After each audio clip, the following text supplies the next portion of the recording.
Previously on Quest Friends. So Numenera is a game that takes place 1 billion years in the future. And humans are still around, luckily enough. I will be playing Hopperscotch, who is sometimes, because of the way he skips from town to town so quickly, known as Hopscotch. I am playing an android character named Misha. They have existed longer than they can remember. I am playing Shock. He has been raised among machines all his life, and has only recently, within the last year, decided to go out into the world. Ellie is a very small old lady. She has a folding chair. It's reinforced by the same material that she actually has in her bones. And her big character identifier visibly is she's got a ginormous hat with a bunch of junk on it, including 3 lit candles. Everyone is here because the town has been posting a call for anyone daring, desperate, or deluded enough to adventure for hire. We just need you to go over to Obsidian Bay. It's about a day's hike east. Figure out what happened to Bill, and you can actually get his share of the cut. A cut of what?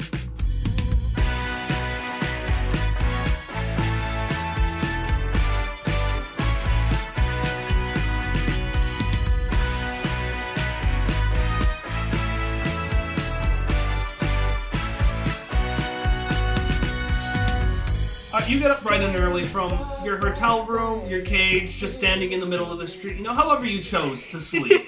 The rat is tucked nice and neatly and very elegantly back in Ellie's giant hat. And Jacques, you can see, still has a couple of stains on his face from what looks like a about half-eaten calzone. These things are huge. So, they're called calzones, but they're actually calzones, Emily. Thank you very much. But what's basically, what looks like a calzone, except it's just stuffed with a million different types of meat, because that's the kind of town we're in. So mostly eaten. I would say, Shock, if you want to have eaten all of it, you could have, but you probably didn't make it all the way through. So you get a Shock ate all of it.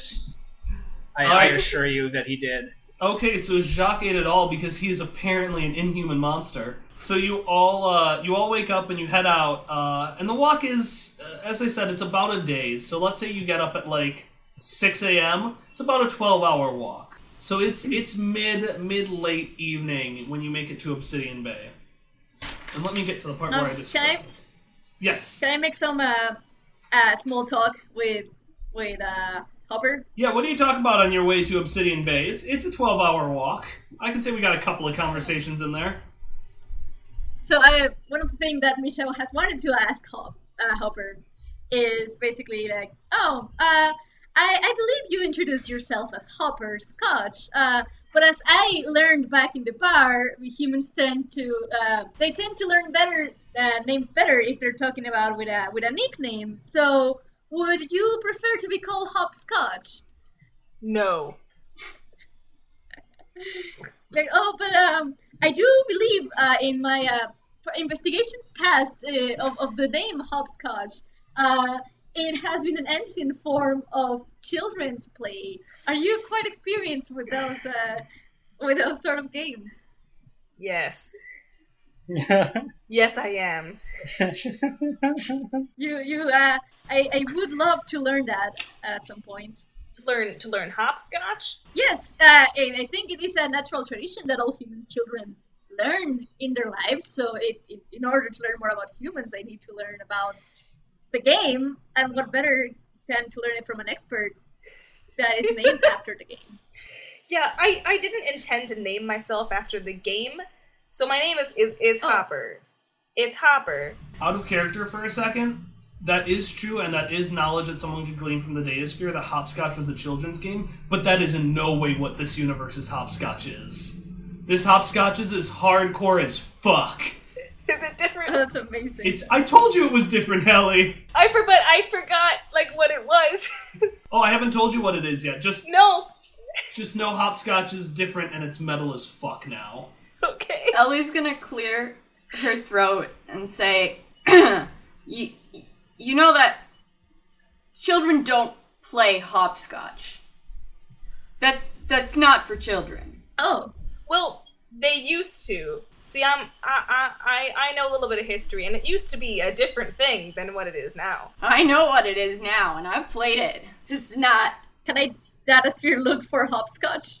What are you Googling in the datasphere? What is hopscotch? Yeah, you get a bunch of results very, very faintly. You hear something about an accountant who had some, like, terrible incident in the icy desert to the south. Do I recognize that accountant as Hopper? No, you don't. You don't really know what that accountant is. You just know that there's some sort of ice town in the ice desert to the south, and it was just a catastrophe of his. Okay. You also get a little bit. There's a game that's like about like jumping with rocks or something. You see these artifacts, these small rocks, but there's this very big article about this game called hopscotch, and it relies on a lot of human conditions, so you don't know an awful lot about it. And that's my way of a GM is saying, don't worry, it'll come up later. I just haven't made the rules yet. But two words pop out to you when you see hopscotch, and those words are death poker. Oh, fun. So all you know is that it's some sort of gambling game, and there are very, very lethal ramifications. Oh. Okay. So I'm going to, so Misha, after doing that research, is going to be like, oh, okay, so, I believe then, I would like to learn both about the Rocks, with Children game. Hopefully they, oh no, actually no, Misha's going to be like, yes, I would definitely like to learn about the killer poker game that tosses rocks as kids. I don't understand how this is. I don't understand how this is a children's game, but I would definitely like to learn it from the expert, such as yourself. Hopper is a little bit taken aback, and what hopscotch did you look up? I just looked up what hopscotch was, and it seemed to be associated with poker and death and kids and rocks. I assume it is the same variation of the same game. Don't forget ice. Don't forget ice and accountants. Yes, no, and no. And then Misha's going to be like, and it seems to have been potentially created by a very scary accountant in the ice regions of a desert. My apologies, my access to the datasphere is still a little, it's still not quite as pristine as I would like it to be. There seem to have been some error on my software recently. A brief flash of fear crosses Hopper's face, and then he kind of composes himself and says, so tell me about this data sphere. Sounds cool. Oh, is it mind if we jump forward a little bit? Yeah. All right. That can serve as the end of the conversation. Hop is clearly deflecting. So as we continue, I want to let you know that Sue did give you a couple of ciphers at the beginning of the morning, and now it's time for another education time with Kyle. So. Ciphers! One of the things about Numenera is that a lot of the tech in the Ninth World, which is where this takes place, is just kind of leftovers from previous civilizations. And some things are pretty obvious to use. Like, we don't have guns now, but there are things that look like guns and shoot like guns, and those are artifacts. And essentially, if a character picks that up, they can use it as much as they want. They just have to roll a dice every time after, and if they hit a usually pretty small number, it just breaks because it's old. So, like, if I found an ancient VW Beetle, I would know how to use it, but it might break. That being said, there are other things known as ciphers. Now, these are artifacts that we don't really know what their purpose was, and they clearly weren't meant for humans. But the players are going to find these things, and sometimes I'll tell them what they do, and sometimes they'll have to figure it out. And they just kind of make it up. And because they're making it up and kind of brute forcing use out of these items, they break after the first turn. So ciphers are basically one-use items that break immediately after players use it. So, Sue gave you 4 of these ciphers, and while I said earlier, usually you'll get to decide, these ones she flat out told you what you use them for.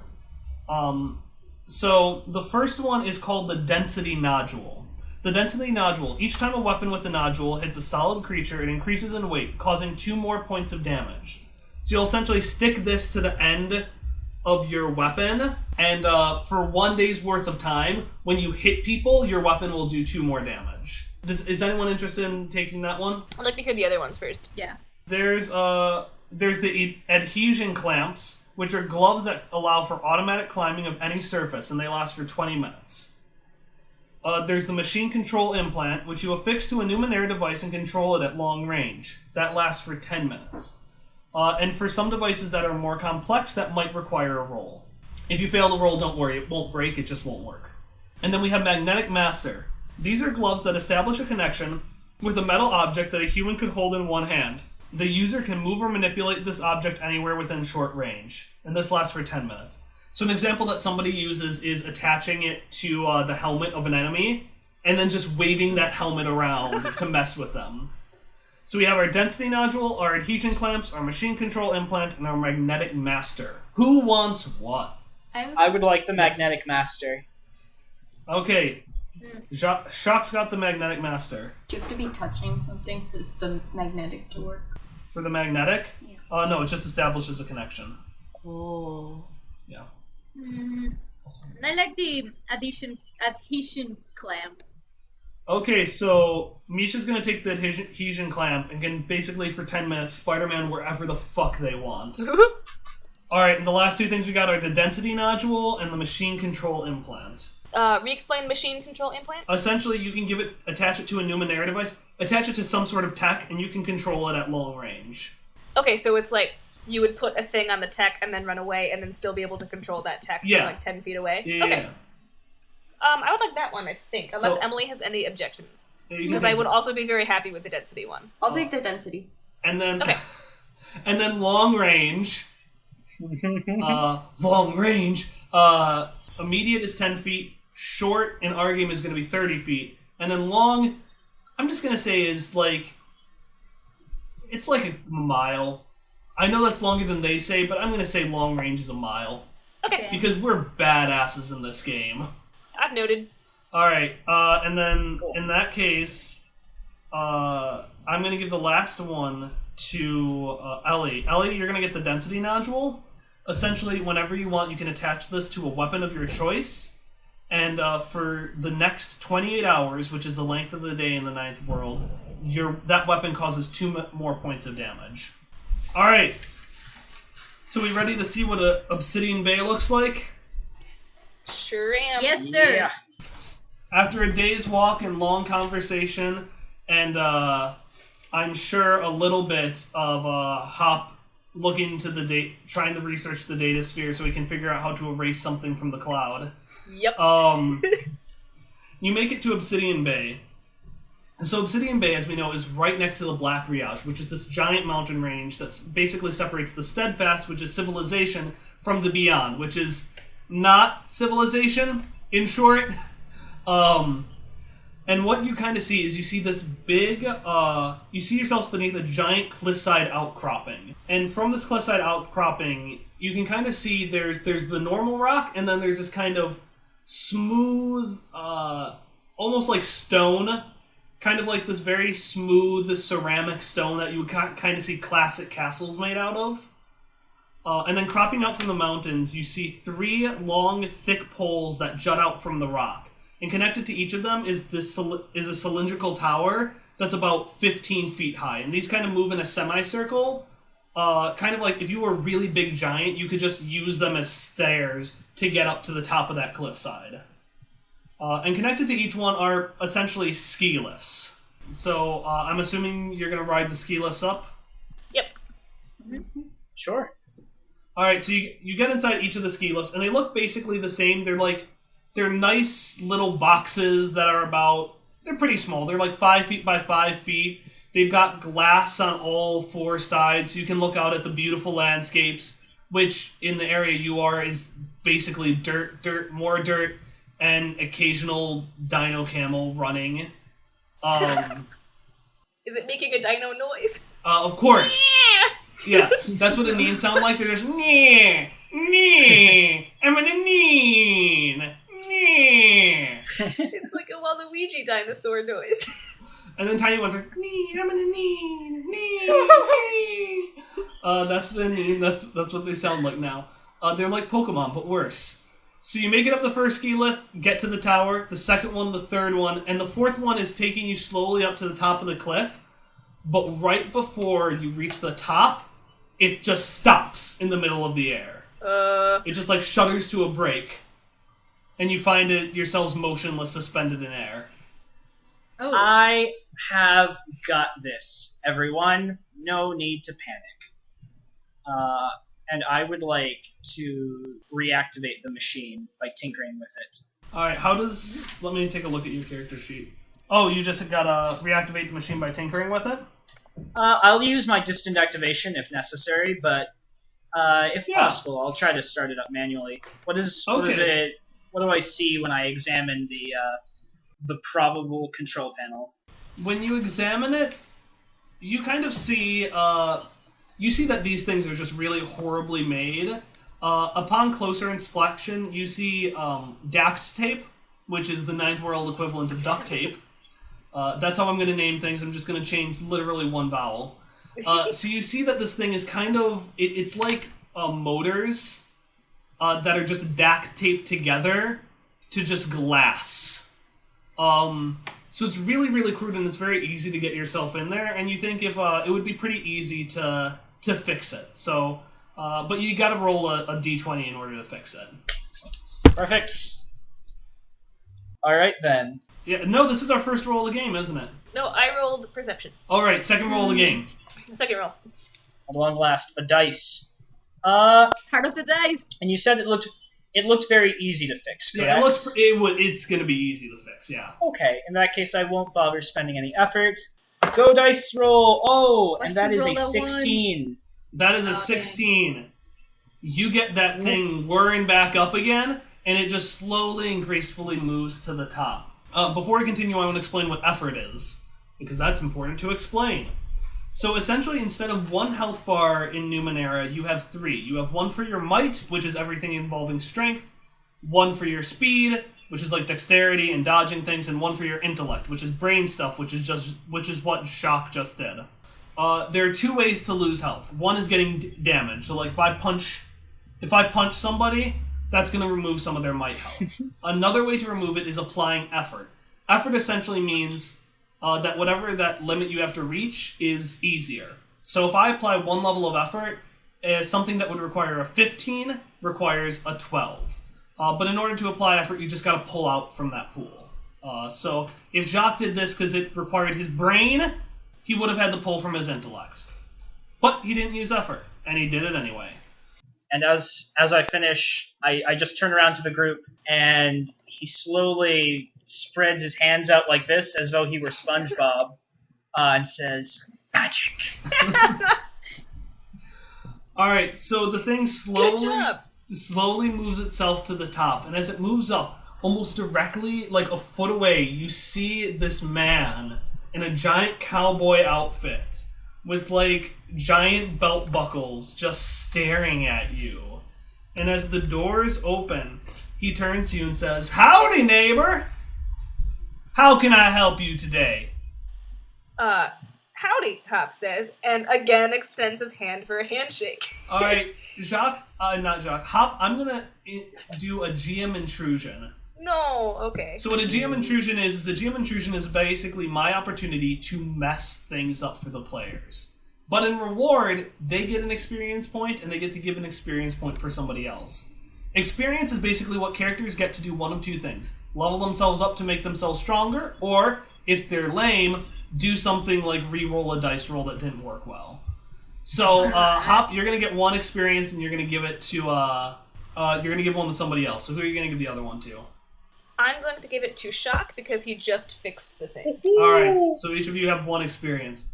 Alright, so Hop, as you go reach your hand out to this mysterious cowboy man, you see beneath you, the lines kind of spark a little bit, and you see what looks like white glass shard shoot up towards your arm out of nowhere. And I need you to roll a speed defense. 15. 15. Ooh. It goes up, but you quickly pull your hand back, and it falls back down. That was weird. Sorry there, partner. you gotta watch yourself. Sometimes the plexiglass it just has a mind of its own. Usually, though, it's very safe if you just walk on over. It should be perfectly fine. Plexiglass? Because he doesn't understand what just happened. Yeah, plexiglass. It's a glass-like barrier that just protects everything. Usually, it's pretty invisible. But, if something presses up against it, it just kind of all compresses at that spot. It's a pretty complex thing, I'll admit. I don't know much about it myself. Most of our thinking, goes to Marshall, but it's just a nice little protective thing, so nobody falls off. Shouldn't you know how this works, and how to not make it possibly murder people? Well, no, Yeah, I'm with her. I told you it rarely does that, and we have Marshall to take care of everything. Oh, I don't see Marshall. Come on into Obsidian Bay. Let me show you around. Shock wants to just tentatively probe the ground ahead of where the door would be with his staff. All right, give me a roll. Poking it for traps.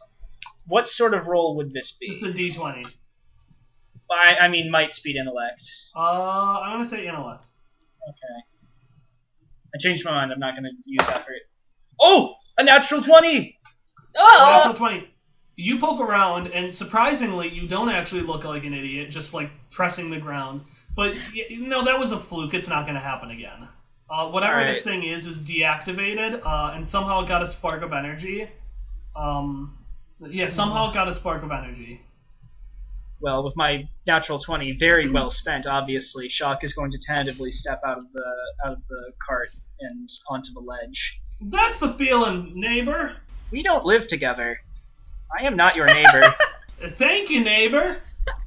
He's just gonna be like, excuse me, sir, but I keep hearing you mentioning the name of a Marshall individual.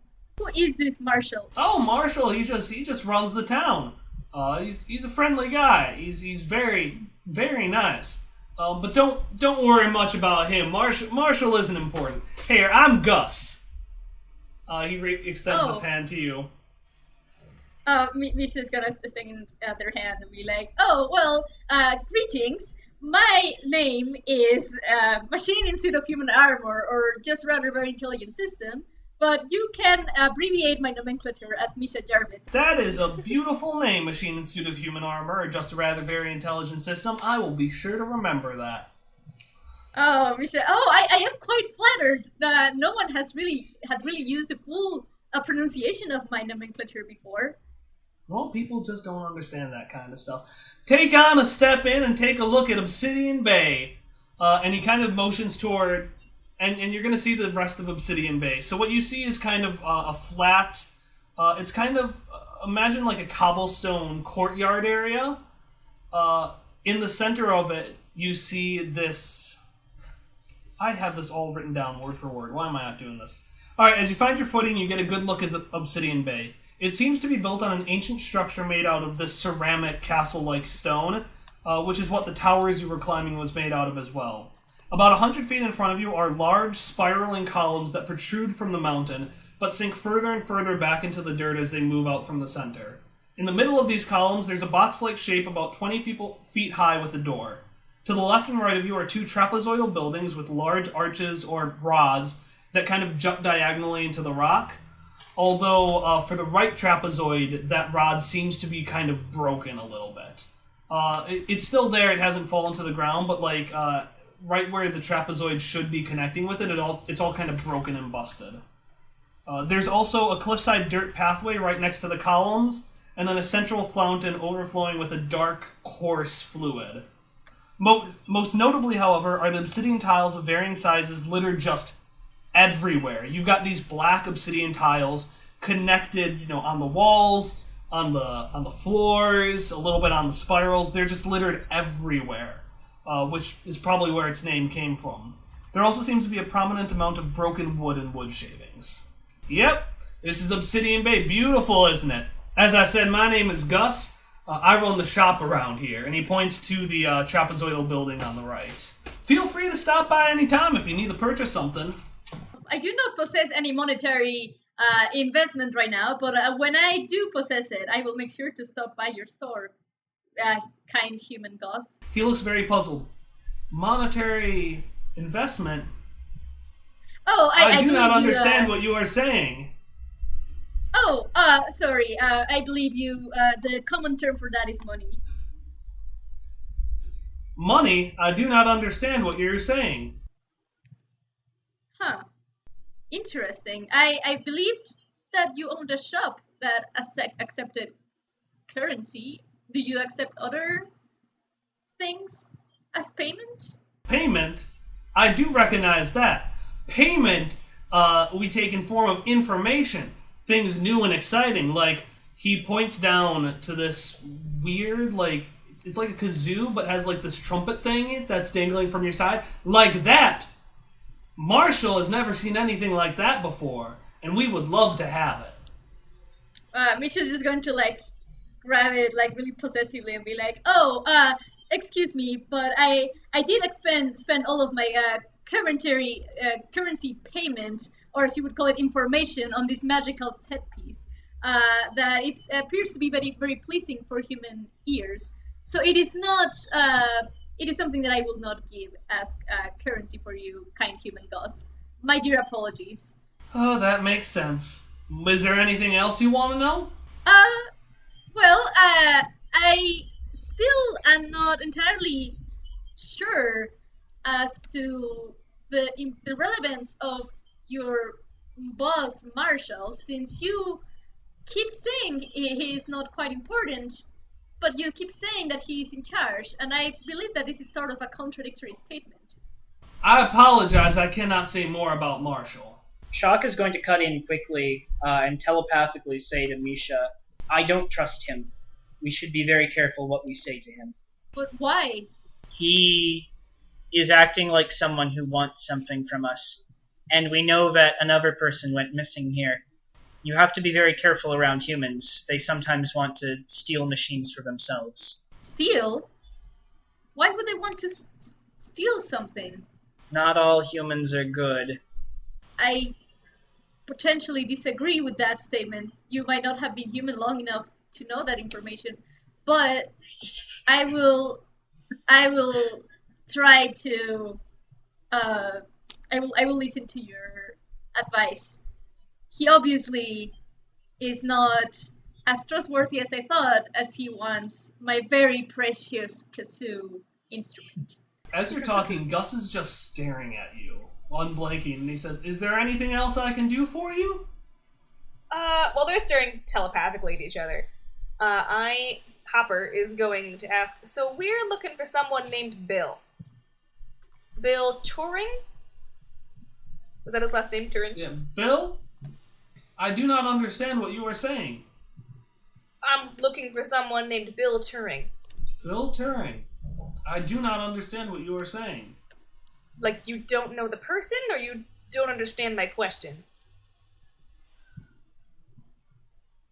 I can answer any question you want the answer to. Except for, do you know where Bill Turing is? Where's Marshall? I cannot say more about Marshall. Why not?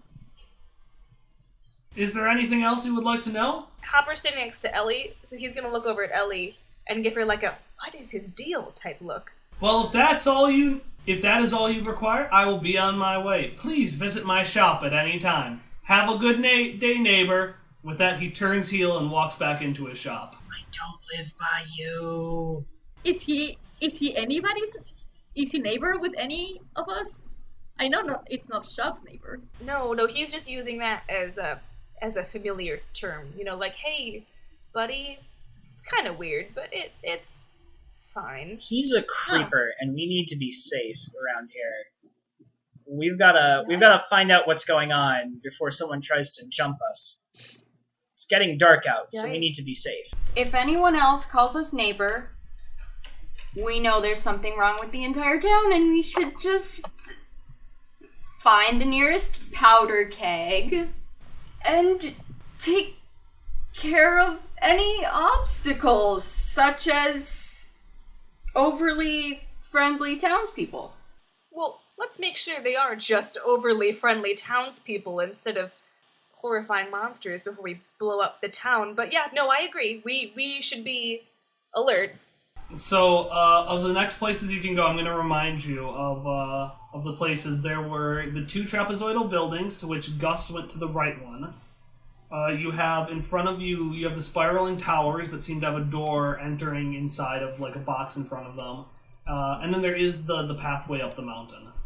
I would like to go to the other trapezoidal building. Okay. But I will go anywhere. You'll enter to the left. And you, as you do, you see a little bit of a sign on the outside that's crudely kind of drawn on the wall, and it says Coltrane Bar. So there's the music for Coltrane Bar, and I'm going to go through my description as you come in. So you enter to the room on by the left, and you're overpowered with a rotting stench as you enter the room. Ew. So it's an open space the size of a classroom that's about 7 foot wide, and it's about an open space the size of a classroom. And through the center is this 7 foot wide, 3 foot deep grove that cuts horizontally through the middle. A few feet away from the right wall is a waist-high counter that crosses the entire length of the room. Against that wall, there's this round hatch with a 10-foot diameter that protrudes from the wall, with one of those door handles you would find on submarines. Kind of like, you know, in that bar in A Bug's Life, that tube that they fed through the grasshoppers? Yeah, that had like the grain in it? Yeah, that's kind of what it is. Okay. Protruding from the wall. Neat. It's open a little bit, and you see this rotten meat juice slides down from the hatch and kind of has congealed on the floor. There's a staircase on the left that moves up to the 2nd story, and then a bartender stands brushing the counter with a haggard cloth, while 2 miners sit at one of the few tables with drinks, and they're playing cards against each other. They are miners. They like miners. This is a mining town. They are adult miners. We do not have miners, Hallie. I know, I just thought it was like kids. And I was like, what are they doing here? Hop was going to flip his shit. No, they are miners. No, they are not miners. They are adult miners. Okay, like with pickaxes. Okay. Yes. So Shock, Clear that up. when we get in, Shock will just turn to Hopper and say, "What do we do now?" Well, I guess we just ask around for Bill Turing. The bartender is probably a good place to start. We should probably split up a little bit, though, because if all of us go ask the same person for information, they might get defensive. So maybe... Split up and look for clues? Yeah, like that. Split up to look for clues. That way, we can be casual about it. I'll take care of the miners. I'm, pretty good with a pickaxe myself. I can go ask the bartender for information. I can check upstairs. So who is it? It's just the miners and the bartender? Yeah. And then there's Okay. upstairs, which Shock looks like he's going to go to. Okay, well, I'll go with Jacques then to go upstairs. Okay, we're going to start with the bartender. No, we'll start with the miners.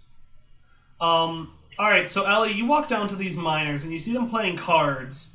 Although every time they finish, they seem to just be not reshuffling.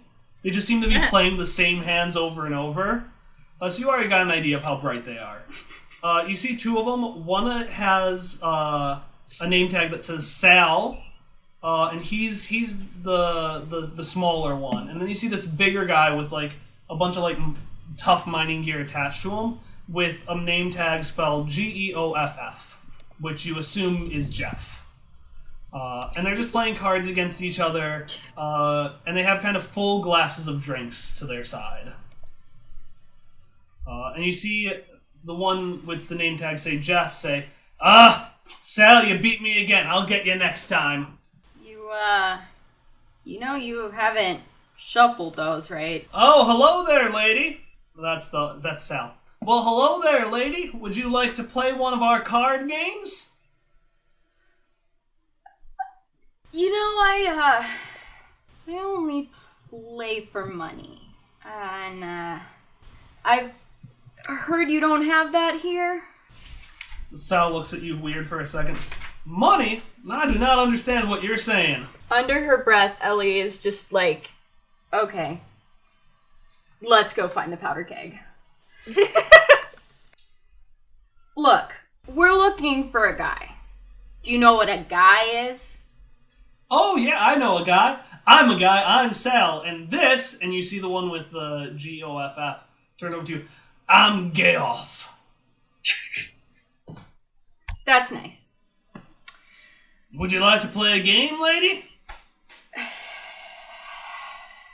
This is fine. You know what a guy is. Now. Yeah, I'm a guy, I'm Sal, and that's, I'm Geoff. Wanna play a game, lady?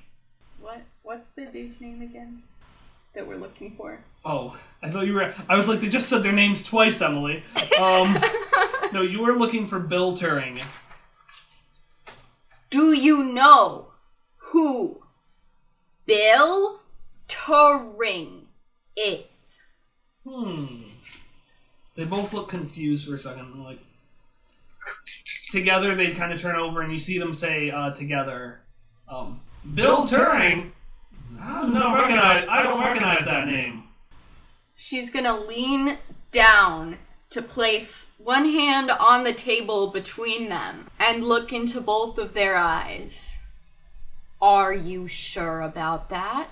Remember, I am trained in intimidation. Alright, roll me intimidation.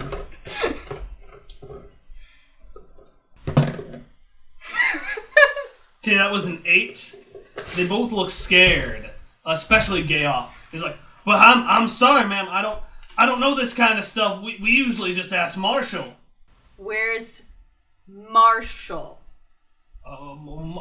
Marshall? I can't talk about Marshall right now. You're gonna tell me about Marshall. I will count to 3. Well, Marshall's everywhere, ma'am. Can you elaborate? Well, Marshall's everywhere. And he just kind of like points around the room. Okay. Alright, let's hop upstairs first then. Alright, so you two hop upstairs, and you see a little sign that says sleeping quarters. Upstairs you see a dim hallway with one open door. It has this gap to the right of it. Inside there is a ceramic looking pod with a diameter of 7 feet and a length of 10 feet. And while everything seems to be made out of stone, if you press it, everything feels kind of squishy soft on the inside. Like it feels like pretty comfortable. Like you could bounce around all in there and you'd be fine. Or you could sleep in there and you'd be fine. And this is inside a cracked open door, you said? Yeah, there's kind of like an open door, and you see one of these pods. Yeah, actually, and if you go down, there's another open door, and it's got another pod in there as well. Are the rooms, is there anything else in the rooms? You don't see anything in the rooms except... Could you roll me a perception check, please? Hop got a 1. So he's just really interested in the ceramic pod, I guess. Yeah, Hop, if you look inside to see things, and all you see is the doorway as you accidentally slam your head against the top of the door frame. Where did that come from? Does Jacques want to do any investigating? So Shock moves up to the first such pod, pokes it a little bit. Would it be possible for me to sort of investigate it and try and learn something about its properties? With an ordinary intellectual. Yeah. I'd like to do that to start off then. Okay. That is only an 8. Oh boy. You press the sides, and you kind of get you get zapped a little bit, kind of like static electricity. So you just shuffled your feet on the carpet a little bit too much, and you got a little shock. You got a little shock, Jacques.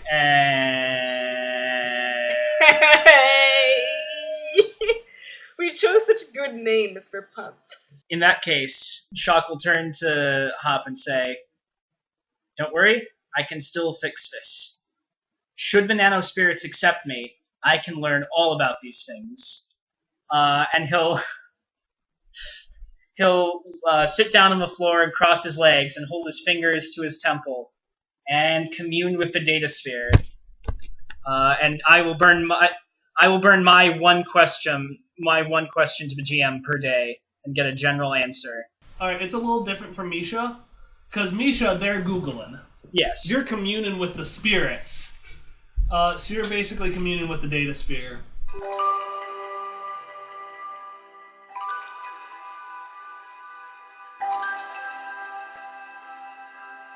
Sup, brah? How you doing? What question you got for me, brah? Sup, Shock? We don't got all day. What is the purpose of these pods? Well, let me take a look there. These are fancy pods. Well, Shock, if you looked a little closer, you would see the nice squishy exterior around here, meant to keep squishy people like you from bouncing all around when you're transportating. Because you see, Shock, us Datasphere, we don't gotta worry about hitting things, but little squishy people like you do. Now, I would say if you just pressed your hand there, and you can kind of see a little point down where you can shoot some electricity. Now, if you just pressed your little pole right there, that thing will probably turn on and press that with your pole for a second. Beep. You beep it and you see the thing whir to life. And she's like, now just step inside. I'm not going to do that. Oh, well, okay, then we will explain it to you. But just this time, Shock. So essentially what would happen is it kind of suspends matter on the inside of it. So if you put organic matter on the inside, they'll just float in the center. So that way you won't hit any in the walls, you won't touch anything. So this isn't a Datasphere question, but is there anyone inside it right now that I've opened it up? Is there someone inside it? Already, yeah. Are there people inside these pods already? There is not, but if you want, you can do a perception check to see if you see anything else. Yes. And I'm actually going to spend a level of effort this time. And roll a 5! Oh boy! So luckily you pressed it. You see these drops of alcohol drip off. And as you do, you see a broken bottle of whiskey that's looks like it's been slammed against something. And shards used for fighting. You see a broken bottle of whiskey just kind of float into the center of the pod. Which is curious, because despite this place being the Coltrane bar, you didn't see any alcohol when you came in. Hopper, I am very afraid that something terrible has happened to the people living in this town. I may not know much about humans, but I have seen none of the things that humans would usually do in a town such as this. God, their doors are sure harder than normal doors. Hop is still rubbing his head where he hit it, and then he goes over and he looks in the thing. Would Hopper see the thing? Yeah, you would see. It's floating in the center now. Alright. Huh. That looks like someone... What is this? It seems to be some kind of stasis pod. It holds you safely, like something organic, in the middle, and then can be transported around. Okay. I wondered if maybe they stuck people inside it, but there's nobody in there.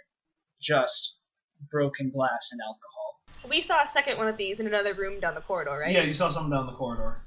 Okay. Let's open that one up, too. Yeah, Hopper's gonna say, well, I wonder if it's like the boxes they were showing us. Does it send someone somewhere else, or is it just for transportation? I am not certain of that. So I want to go down and look at the other box. Okay. Give me a perception roll. 5. Yeah, you see nothing in that box. You see nothing. Chuck. I mean, there's no harm in it. You've betrayed me, Die, so I shall use a different one. Oh, natural one. You go, and as you walk to go see it, you bump into Hop, and both of you just fall against the wall. Oh, Hopper, thank goodness. I was so worried we were both going to fall into that thing when I tripped.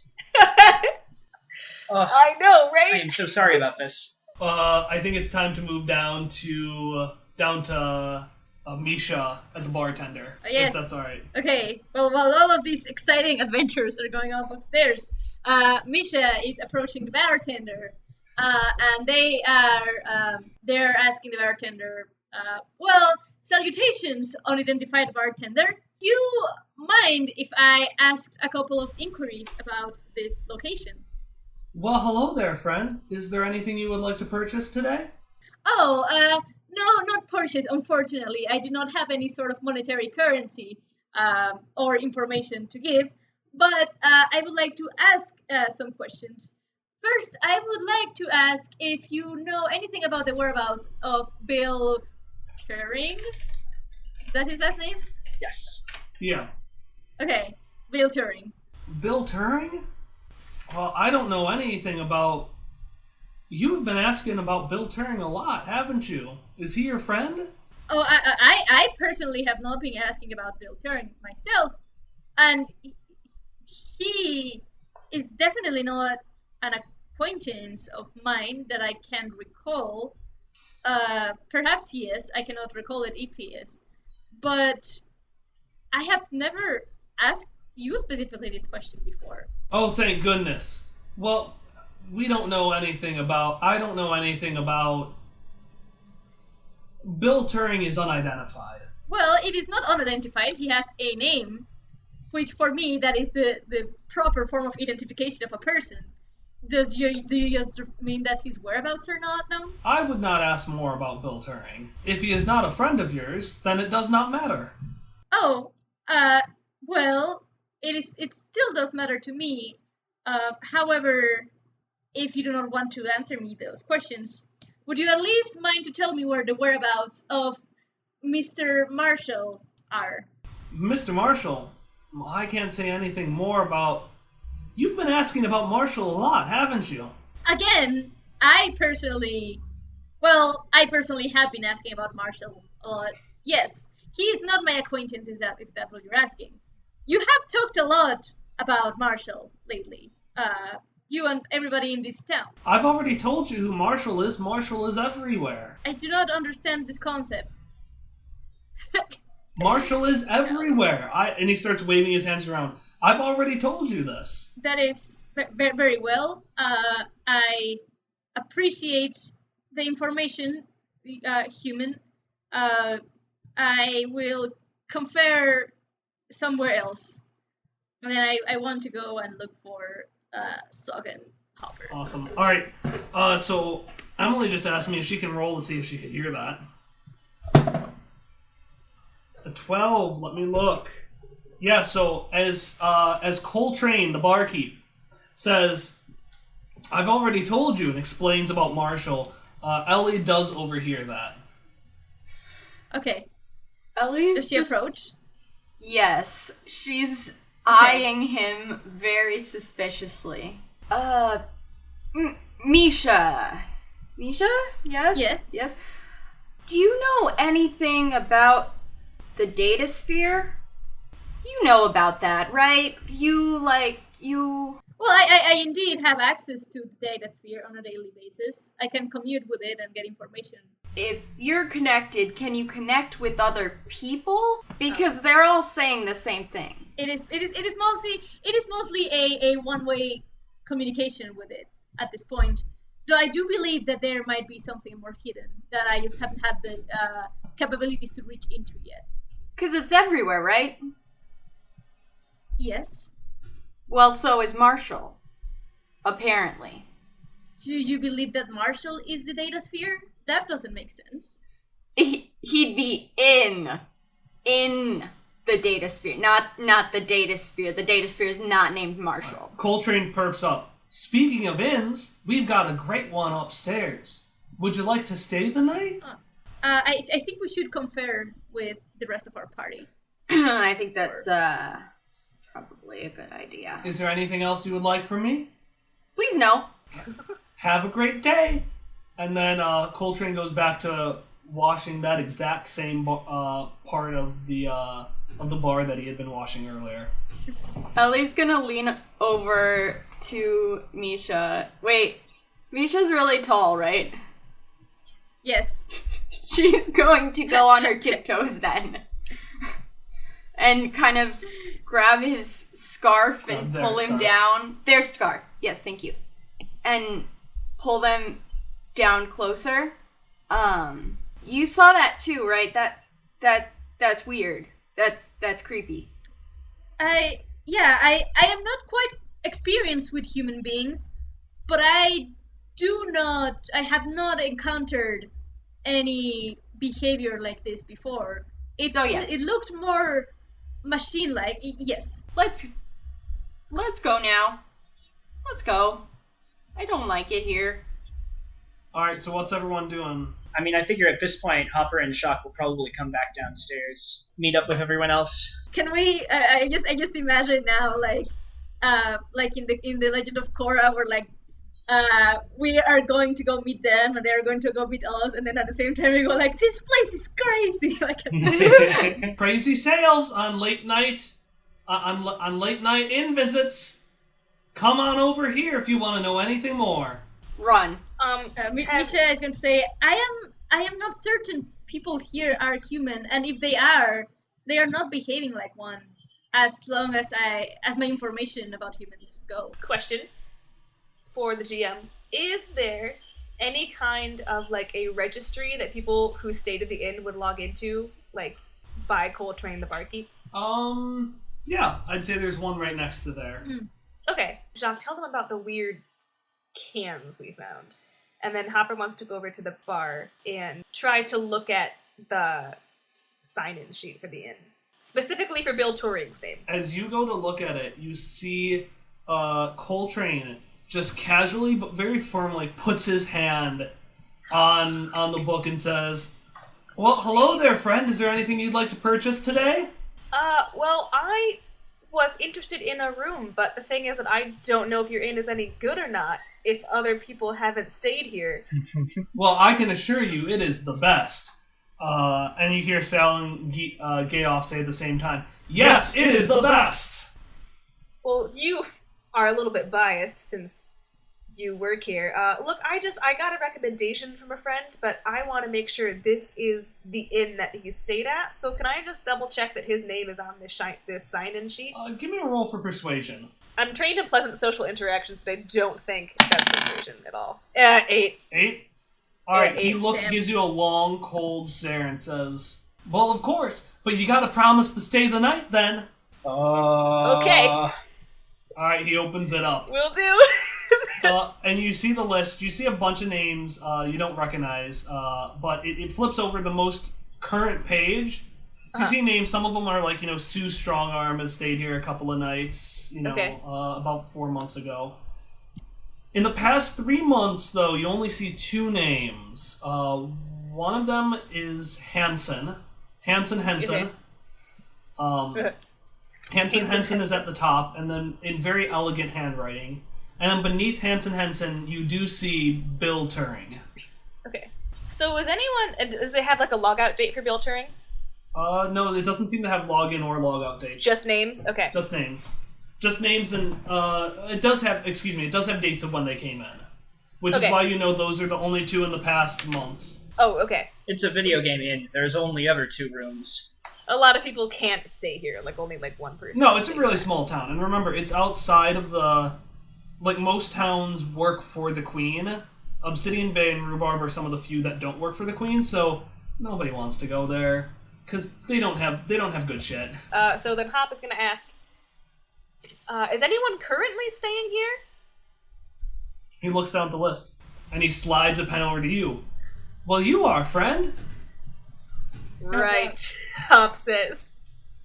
And then he very reluctantly signs his name, but I want to sign Hopper Scotch in a way that doesn't look like his normal signature. Okay. So that people can't match it up with his handwriting ever. So like the kind where you write like an H and then you just scribble the rest of it so it's not even letters. So that you can't be like, nah, that doesn't say Hopper. Yeah, Henry Sievers. I will remember that. Yeah, right. And then I'm gonna wander back to the party and be like, so I just bought a room. Bill Turing stayed here and I guess didn't leave. They probably got him in the pods. That is quite strange. I don't know how you'd get out once you're inside. Yes. I have an idea, though, if we want to shake things up. It's a little crazy, but I'm pretty good at getting people to notice my antics. You mean like a distraction? I was gonna maybe make them angry and see what they do. What is that gonna do for us? Maybe we'll figure out who this Marshall fellow is. Misha wants to interject and be like, I have a way of making people not angry after they are angered, referring to his ability to erase memories. Oh. Just casually telling people, by the way, I may have erased your memories. I can do that. By the way. Well, but they do seem to be controlled by some higher intelligence, that power may not work. That is true. I did think about that. Hop motions to Ellie. You got any ideas? Got a very hard chair. So no. We can take care of this very, very easily. I don't think beating anyone up is going to help us find Bill, though. But if we take care of the people in the building, we can search it without worrying about whether they're going to come up behind us and shove us into something. I mean, Shock and I explored upstairs and no one bothered us. I'm gonna stop for a second. And as that happens, you see a man very shakily, and he looks like he's really struggling on his feet, stumble through the door. And he just loudly proclaims to no one in particular, "Hey everybody! My name's Bill!"